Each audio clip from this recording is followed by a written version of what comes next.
18 ಶಾಸಕರ ಅಮಾನತ್ತು ತಮ್ಮೊಬ್ಬರ ತೀರ್ಮಾನ ಅಲ್ಲ ಅನ್ನೋ ಮಾತನ್ನ ಹೇಳಿದ್ದಾರೆ.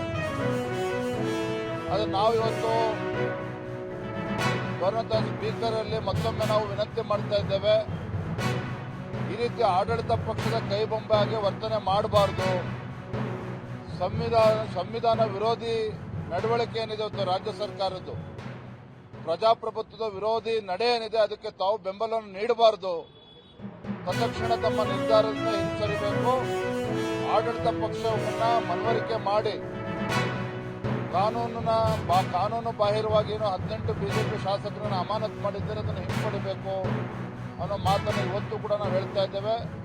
ಗೌರವಾನ್ವಿತ ರಾಜ್ಯಪಾಲರನ್ನು ಕೂಡ ಭೇಟಿ ಮಾಡಿ ಅವರು ಕೂಡ ಇದರಲ್ಲಿ ಮಧ್ಯಸ್ಥಿಕೆ ವಹಿಸಬೇಕು, ಸರ್ಕಾರಕ್ಕೆ ಬುದ್ಧಿ ಹೇಳಬೇಕು ಅನ್ನೋ ಮನವಿಯನ್ನು ಕೂಡ ನಾವು ರಾಜ್ಯಪಾಲರು ಮಾಡಿದ್ದೇವೆ.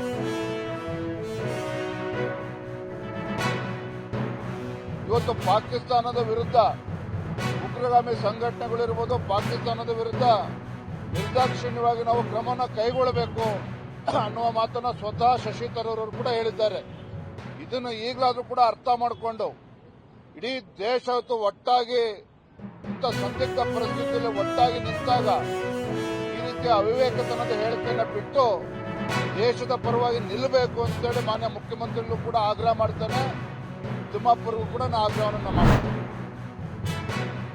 ರಾಮನ ಪಾತ್ರ ಹೇಗೆ ಮಾಡಬೇಕು, ರಾವಣನ ಪಾತ್ರ ಹೇಗೆ ಮಾಡಬೇಕು, ಶಕುನಿ ಪಾತ್ರ ಹೇಗೆ ಮಾಡಬೇಕು, ಭೀಮನ ಪಾತ್ರ ಇವೆಲ್ಲ ನಮಗೆ ಹೇಳಿಕೊಟ್ಟಿದ್ರು.